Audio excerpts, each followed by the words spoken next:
જી, ખાસ કરીને વાત કરીએ તો ચોમાસું ઉપરાંત હાલ જે છે સમગ્ર રાજ્યના છૂટાછવાયા શહેરો અને નગરોમાં જે છે એ કોલેરાના આઉટબ્રેક છે જોવા મળે છે. ખાસ કરીને વાત કરીએ તો રાજકોટની આજુના વિસ્તારોમાં ખાસ કરીને ઉપલેટા છે, ત્યાં કોલેરાના ઘણા બધા કેસ નોંધાયેલા છે. તો એનું અનુસંધાને તકેદારીના ભાગરૂપે રાજકોટ મહાનગરપાલિકાની આરોગ્ય શાખા દ્વારા છે એક એડવાઇઝરી છે એ પબ્લિશ કરવામાં આવી છે, જે અનુસંધાને કોલેરા શું છે, કોલેરા કઈ રીતે ફેલાય છે અને કોલેરાથી સાવચેતીના પગલા રૂપે શું ધ્યાન રાખવું એ માટે લોકોને હાલ જે છે માહિતગાર કરવામાં આવી રહ્યા છે. આ ઉપરાંત માન્ય નાયબ મ્યુનિસિપલ કમિશનર સાહેબની સૂચના અન્વયે રાજકોટ શહેરમાં ખાસ કરીને ફૂડ ડ્રાઈવ છે અને ઇન્ટેન્સિવ કરવાની સૂચના પણ આપવામાં આવી છે. તો એમાં પણ કામગીરી ચાલુ છે. તો સૌપ્રથમ તો જોઈએ કે કોલેરા જે છે એ વિબ્રિયો કોલેરા નામના બેક્ટેરિયાથી ફેલાતો જે એક રોગ છે.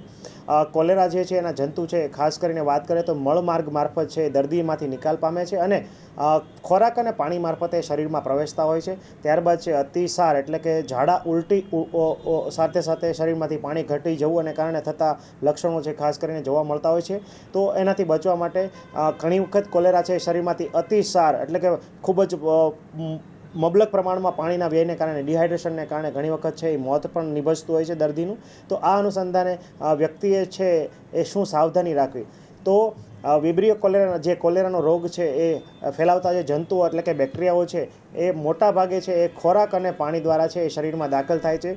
તો ખાસ કરીને તકેદારીના ભાગરૂપે શું કરવું જોઈએ? તો દરેક વ્યક્તિએ પોતાનું પીવાનું પાણી છે ખાસ ઉકાળીને પીવાનો આગ્રહ રાખવો જોઈએ. કોર્પોરેશન અથવા ડારનું પાણી જે છે આવી રહ્યું છે તો એ ક્લોરિનયુક્ત છે કે નહીં એસેસ કરવું જોઈએ. ખાસ કરીને કોર્પોરેશનમાં હાલ જે છે એ સુપર ક્લોરિનેશનની કામગીરી છે કરવામાં આવતી હોય છે.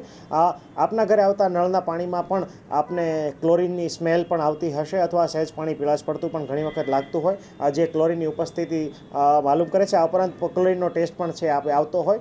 તો ખાસ કરીને હાલ જે ક્લોરિનેશન છે, સુપર ક્લોરિનેશન કરવાની સૂચના છે આપવામાં આવી છે.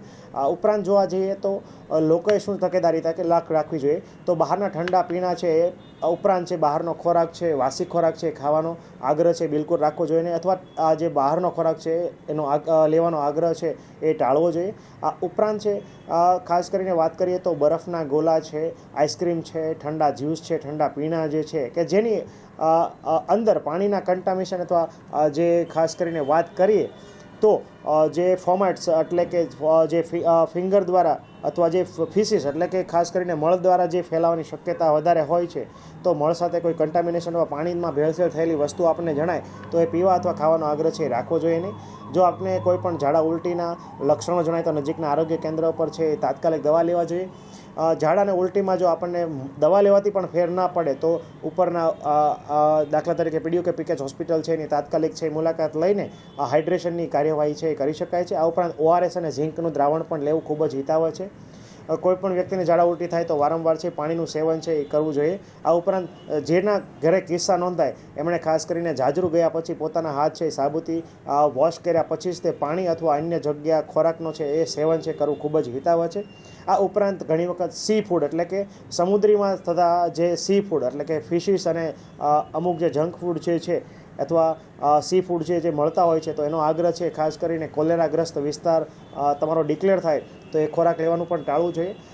તમારે જો કોલેરાગ્રસ્ત વિસ્તારની મુલાકાત લેવાનું થાય તો ત્યાં બહારનું જમવાનું પણ ટાળવું જોઈએ અને ત્યાંનું પાણી પીવાનું પણ ટાળવું જોઈએ. આ ઉપરાંત તમે કોલેરાગ્રસ્ત વિસ્તારમાંથી આવ્યા અને તમને જો ઝાડા ઉલટીના લક્ષણો જણાય તો તાત્કાલિક નજીકના આરોગ્ય કેન્દ્રને જાણ પણ કરવી જોઈએ અને જેથી આપણે આ કોલેરાનું ઇન્ફેક્શન છે આપણે આગળ વધતું અટકાવી શકીએ.